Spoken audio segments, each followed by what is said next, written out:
আসসালামু আলাইকুম। আমরা তো গার্মেন্টস শ্রমিক, তাই তো আমাদের কোনো দুঃখ কষ্ট বোঝার কেউ নেই।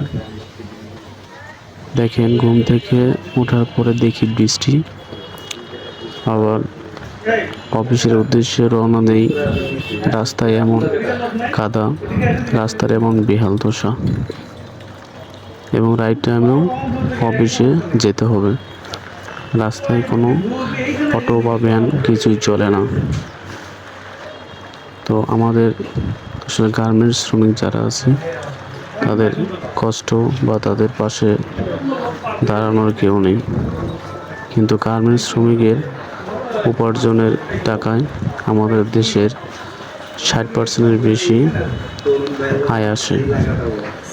তো সবাই ভালো থাকেন, সুস্থ থাকেন। আসসালামু আলাইকুম।